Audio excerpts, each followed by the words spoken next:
warahmatullahi wabarakatuh.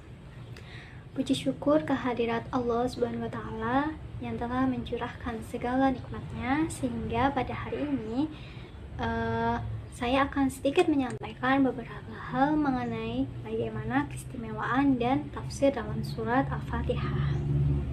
Dan tak lupa, sholawat serta salam senantiasa kita junjungkan kepada Nabi Agung Muhammad SAW, yang semoga kita semua mendapatkan syafaatnya di yaumil qiyamah. Amin. Sebelum kita membahas lebih dalam mengenai bagaimana tafsir dalam surat Al-Fatihah, dan di sini kita akan menelusuri terlebih dahulu bagaimana tema pokok yang ada di dalam surat Al-Fatihah. Yang pertama ada mengenai nama-nama yang ada di dalam surat Al-Fatihah. Dalam nama-nama surat Al-Fatihah ini, menurut Quraish Shihab, terdapat tidak kurang dari 20 nama. Dari beberapa nama yang disandangkan kepada surat Al-Fatihah ini, terdapat 4 nama yang populer.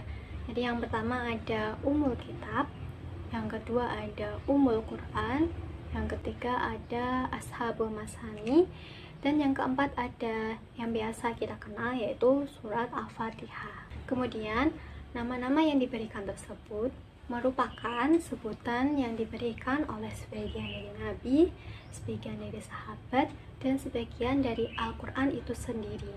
Di dalam Al-Quran memberikan sebutan sendiri kepada surat Al-Fatihah, yaitu dengan sebutan Ashabul Masani, di mana Sabah sendiri memiliki arti 7, kemudian Masani sendiri memiliki arti 22 yang dapat dimaknai sebagai berulang-ulang.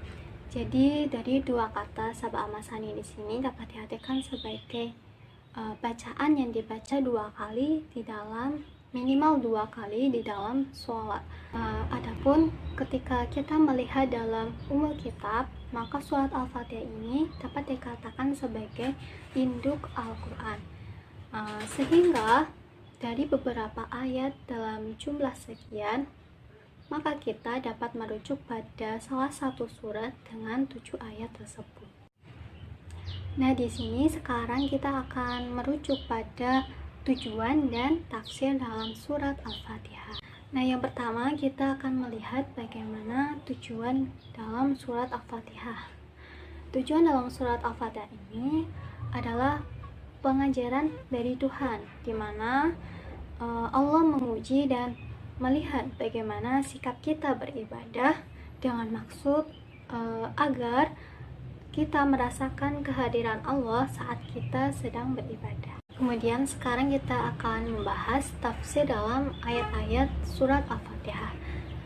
Di sini kita akan langsung pada tafsir dalam ayat yang kedua, Alhamdulillahirabbil alamin, yang artinya segala puji hanya bagi Allah, Tuhan pemelihara seluruh alam.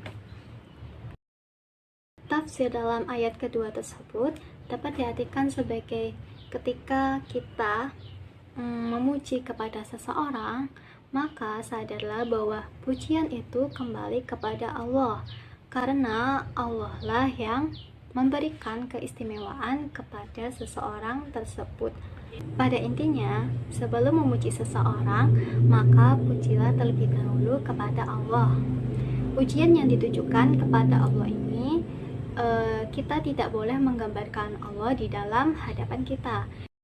Kemudian ayat yang ketiga yang berbunyi Ar-Rahmanir-Rahim, yang artinya pemberi kasih yang maha pengasih.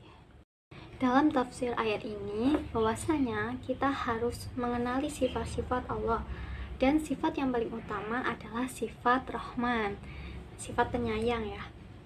Di sini juga ada beberapa hal, yaitu Rahman dan Rahim. Rahman di sini adalah rahmat yang diberikan Allah kepada kita di dunia, dan Rahim adalah rahmat yang diberikan kepada Allah kepada kita di akhirat kelak. Kemudian ayat keempat yang berbunyi Maliki Yaumiddin, yang memiliki arti dialah pemilik hari pembalasan. Pada ayat ini bahwasanya ketika kita berbuat kebaikan, maka pembalasan kita akan mendapat ganjaran. Adapun sebaliknya, ketika kita berbuat keburukan, maka yang akan kita dapat adalah sanksi. Di sini dapat kita contohkan, yaitu ketika kita mendapat celaan dari seseorang, maka kita tidak perlu berpikir atau tidak perlu merasa khawatir kita akan membalasnya, karena kita sadar bahwa Allah lah yang memiliki hari pembalasan.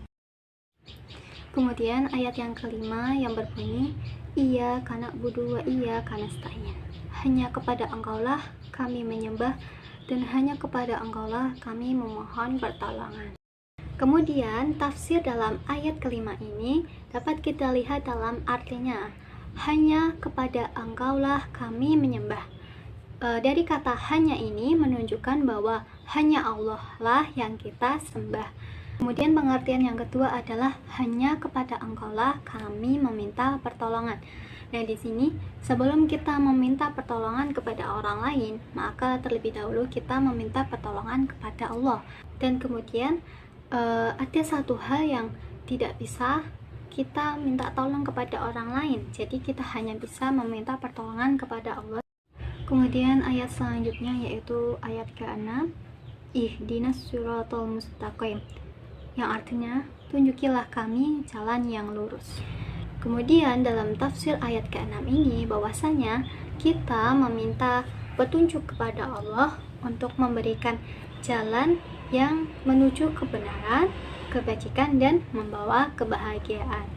Kemudian ayat yang terakhir yang berbunyi Siratal ladzina an'amta 'alaihim ghairil maghdubi 'alaihim waladdallin, yang artinya jalan orang-orang yang telah Engkau beri nikmat kepadanya, bukan jalan mereka yang dimurkai dan bukan pula jalan mereka yang sesat. Kemudian penafsiran ayat yang terakhir di sini bahwasanya nikmat pasti datangnya dari Allah.